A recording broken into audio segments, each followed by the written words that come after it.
दोस्तों, आज हम आपको लेकर चलेंगे कलयुग के अंतिम चरण की गूढ़ और रहस्यमय यात्रा पर, जहां धर्म और अधर्म के बीच संघर्ष अपने चरम पर होगा। जैसा कि हमारे पुराणों, वेदों और धर्म ग्रंथों में वर्णित है कि कलयुग के अंत में अधर्म और अनाचार का विस्तार इतना अधिक हो जाएगा कि धरती पर सत्य और धर्म की लौ मंद हो जाएगी। तब भगवान विष्णु कल की अवतार के रूप में प्रकट होंगे और अधर्म का अंत करके सतयुग की पुनः स्थापना करेंगे। लेकिन प्रश्न ये उठता है कि कलयुग के अंत में कौन से वंश जीवित रहेंगे? वे वंश किस प्रकार धर्म की रक्षा करेंगे? सतयुग की स्थापना में उनका योगदान क्या होगा? भविष्य में इन वंशों की क्या भूमिका होगी? आज हम इन सभी प्रश्नों का गहराई से विश्लेषण करेंगे और आपको कलयुग के अंत में जीवित रहने वाले प्रमुख वंशों और उनके भविष्य की विस्तृत जानकारी देंगे। आइए इस रहस्यमयी और ज्ञानवर्धक यात्रा की शुरुआत करते हैं। कलयुग के अंत में धर्म और सत्य का क्षय होगा। अधर्म, पाप और अनाचार अपने चरम पर होंगे। मनुष्य स्वार्थ और लोभ में डूब जाएंगे। सत्य, करुणा और धर्म की ज्योति धूमिल हो जाएगी। विष्णु पुराण के अनुसार कलयुग के अंत में अनैतिकता और हिंसा का बोलबाला होगा। वहीं भागवत पुराण के अनुसार जब धर्म का संतुलन डगमगाएगा तब भगवान कल की अवतरित होंगे। वे हमें संकेत देंगे कि अधर्म का प्रसार, पाप और धर्म की सीमा होगी, मानवता का पतन, सत्य, संयम और सेवा का अंत, प्राकृतिक आपदाएं, पृथ्वी पर विनाश और अराजकता। अब सवाल उठता है कि कलयुग के अंत में कौन से वंश जीवित रहेंगे? पुराणों और धर्म ग्रंथों के अनुसार सूर्यवंश, चंद्रवंश, यदुवंश, नागवंश, द्रविड़ वंश और वनवासी समुदाय कलयुग के अंत में जीवित रहेंगे और धर्म की पुनर्स्थापना में अपनी महत्वपूर्ण भूमिका निभाएंगे। आइए इन वंशों का विस्तार से अध्ययन करते हैं और जानते हैं कि कलयुग के अंत में ये वंश कैसे धर्म की रक्षा करेंगे। सबसे पहले बात करते हैं सूर्यवंश की। सूर्यवंश की उत्पत्ति सूर्यदेव के पुत्र वेवत्स मनु से हुई, जिन्होंने धरती पर मानव सभ्यता की स्थापना की। इस वंश का गौरव राजा इक्ष्वाकु द्वारा बढ़ाया गया और भगवान श्री राम ने इसे अमर कर दिया। कलयुग के अंत में सूर्यवंश की अंतिम शाखा शंबल ग्राम में सुरक्षित रहेगी। शंबल ग्राम ये वही स्थान होगा जहां भगवान विष्णु का कल की अवतार प्रकट होगा। अधर्म का नाश करके सत्य, धर्म और न्याय की पुनर्स्थापना करेंगे और सतयुग का आरंभ करेंगे।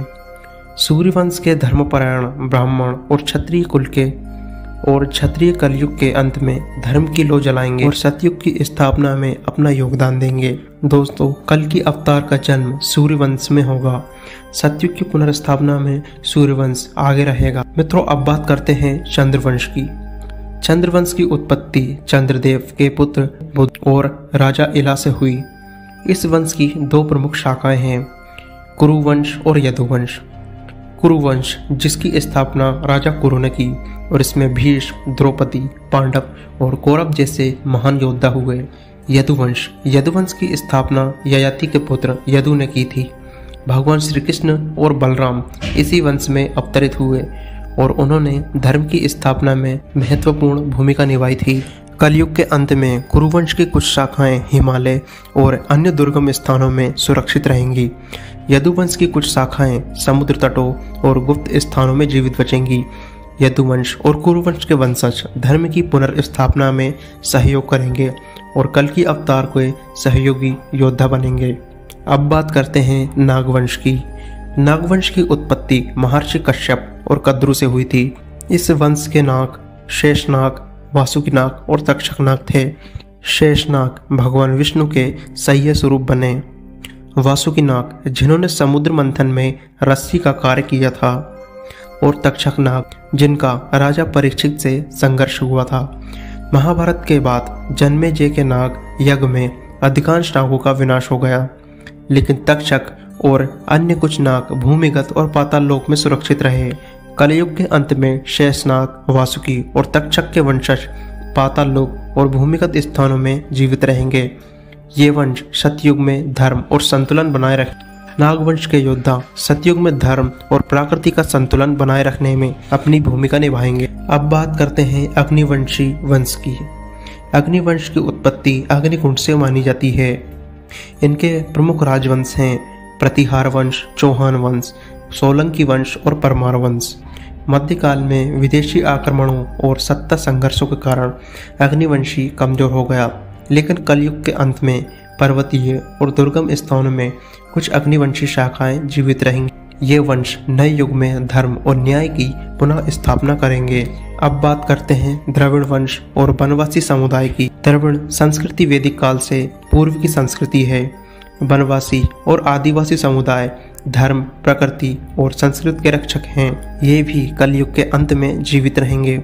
द्रविड़ संस्कृति और परंपराएं दक्षिण भारत में जीवित रहेंगी। वनवासी समुदाय धर्म और प्रकृति की रक्षा में महत्वपूर्ण भूमिका निभाएंगे। कल के अवतार की सेना में इनका विशेष योगदान रहेगा। साथियों, कलयुग के अंत में जब अधर्म और अराजकता अपने चरम पर होगी, तब भगवान कल्कि का अवतार होगा और धर्म की पुनर्स्थापना होगी। सूर्यवंश, चंद्रवंश, नागवंश, अग्निवंशी, द्रविड़ और वनवासी वंश धर्म की इस पुनर्स्थापना में अपनी महत्वपूर्ण भूमिका निभाएंगे। इन वंशों की रक्षा का ईश्वरीय विधान स्वयं भविष्य का मार्ग प्रशस्त रहेगा। आइए हम सब मिलकर धर्म और सत्य की इस यात्रा में सहभागी बने और एक नए युग की ओर बढ़ें। तो मित्रों, इस वीडियो के बारे में आपकी जो भी राय हो हमें नीचे कमेंट सेक्शन